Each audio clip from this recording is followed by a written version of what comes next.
नमस्कार, स्वागत है आपका न्यूज स्पेशल में। आपके साथ मैं हूं अभिषेक कात्यायन।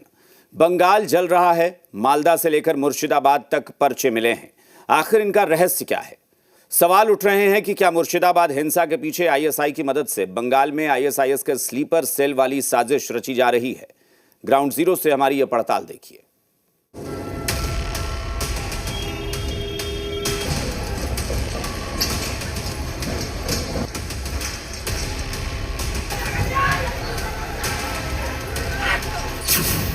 बंगाल हिंसा की खुली पोल।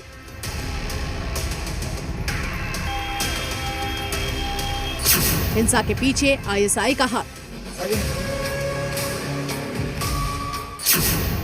आईएसआईएस की पर्चे वाली साजिश।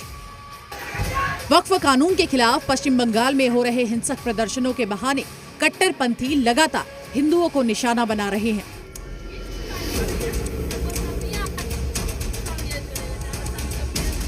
वहां पर हालात ठीक बांग्लादेश जैसे होते जा रहे हैं, जैसे बांग्लादेश में कट्टरपंथी हिंदुओं को चुन चुनकर निशाना बना रहे हैं।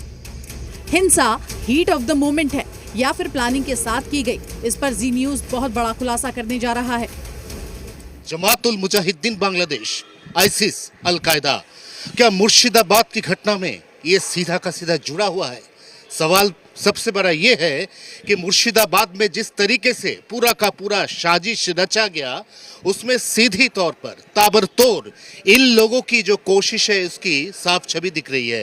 हालांकि इंटेलिजेंस अभी तक इस बात की पुष्टि नहीं कर पाई है, लेकिन पैटर्न देख के ऐसा लगता है कि मुर्शिदाबाद की घटना में कहीं ना कहीं अंतर्राष्ट्रीय जो आतंकवादी संगठन है उसकी साजिश यहाँ पे रची हुई है।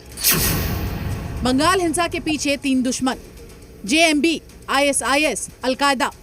दरअसल खुफिया एजेंसी को मालदा, मुर्शिदाबाद और साउथ दिनाजपुर में हाल ही में कुछ उर्दू में लिखे पर्चे मिले, जिनमें इस्लामी खिलाफत और इस्लामिक स्टेट ऑफ बंगाल का जिक्र है।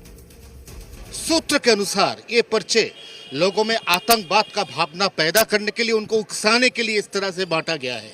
अब इसकी पुष्टि प्रशासनिक तौर पे नहीं हो पाई है, लेकिन इंटेलिजेंस का कुछ सोर्स का ऐसा मानना है कि ऐसा घटना असंभव नहीं है, क्योंकि जिस तरह से ये पूरा का पूरा साजिश रचा गया, जिस तरह से लोगों को भड़काया गया, उकसाया गया, उसमें ये साफ तौर से जाहिर है कि कहीं ना कहीं बाहरी शक्ति, कहीं ना कहीं आतंक की शक्ति इसमें शामिल हो सकता है।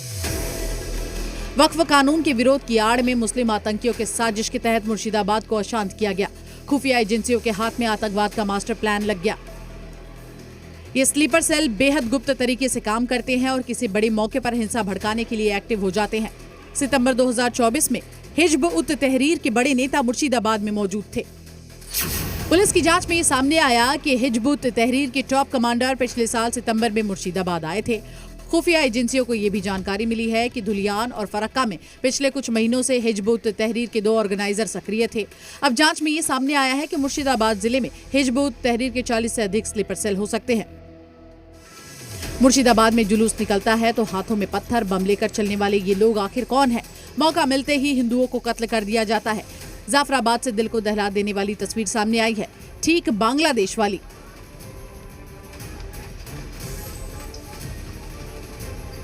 शमशेरगंज का जाफराबाद, इसी जाफराबाद में एक ही घर में बाप और बेटे का कत्ल हो चुका है। उसी घर पे हम लोग पहुंच चुके हैं। आप देख सकते हैं किस तरह से यहाँ पे हमला हुआ है। दरवाजा तोड़ के यहाँ पे लोग घुस आए थे। यहाँ पे पत्थर, ईंट गिरा हुआ है, पत्थरबाजी हुआ था और इसके अंदर घुस के जब लूटपाट करने की कोशिश किया, घर वाले जब उनको रोकने की कोशिश किया, तब पहले जिनके पिताजी है उनको बाहर ले जाने के बाद जो क्रिमिनल्स है उन लोगों ने मर्डर किया। उसके बाद जब उनकी लड़का जब आया, लड़का ने भी जब रोकने की कोशिश किया, तब ये घटना घटा है। बम धमाका और सीधा हमला नहीं, अब आतंकी संगठन के साथ जोड़ के क्या और कोई बड़ा साजिश रचा जा रहा है? बंगाल में अभी जो चल रहा है उसमें साफ तौर पे ये जाहिर है कि आतंकी संगठनों को कहीं किसी तरह से यहाँ पे फीडबैक दिया जा रहा है, उनको भड़काया जा रहा है, उनको ये सीधा का सीधा जो एक्शन है वो करने के लिए किसी ने मोटिवेट किया है। और इसी के चलते बंगाल में इस तरह का हालत अब बन चुका है कि यहाँ पे कट्टरपंथी संगठन अब सीधा वार नहीं कर रहे हैं, वो वार कर रहे हैं घुमाकर पीठ पीछे। और इसी तरह से बंगाल में अभी बिल्कुल फसाद का माहौल बना हुआ है।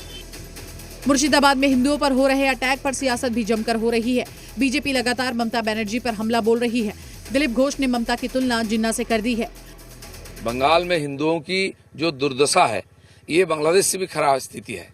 यहाँ खाली मारपीट करना नहीं है, संपत्ति हड़पना नहीं है, आग लगाना नहीं है, पानी में जहर मिलाना, ये कहाँ तक किसी देश में हो सकता है। सीरिया में, इजराइल में नहीं होता है, हमास में, यहाँ हो रही है। और सुरावर्दी का जो आधुनिक रूप वो ममता बनर्जी है। जिन्ना का सपना सफल करने के लिए और ममता बनर्जी पूरा सहयोग कर रही है। मुझे लगता है कि उनको प्रधानमंत्री बनने का जो इच्छा है ना, वो हिंदुस्तान में संभव नहीं है।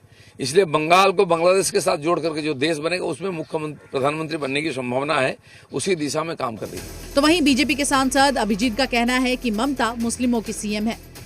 Mamata is triggering this situation by giving them tacit support for killing the Hindus. Mamata has now become the chief minister of Muslims, not the chief minister of Bengal. हिंसा, उस्कावे और डर का माहौल, क्या ये एक नया ट्रेंड है? क्या ये सीधा का सीधा टेरर ऑपरेशन की जगह एक सुनियोजित प्लान है? क्या चल रहा है इस वक्त बंगाल में, वो सोचने के लिए मजबूर होता है जो बंगाल की सोची समझी पढ़ी लिखी लोग हैं। उनका ऐसा कहना है कि सुनियोजित इस साजिश में शायद कट्टरपंथी संगठन को जुड़ लिया गया है और उसी के दौरान, उसी के जरिए ये पूरा का पूरा जो ऑपरेशन है, ये पूरा का पूरा जो प्लान है, इसको साकार करने की कोशिश की जा रही है। कैमरामैन तरुण के साथ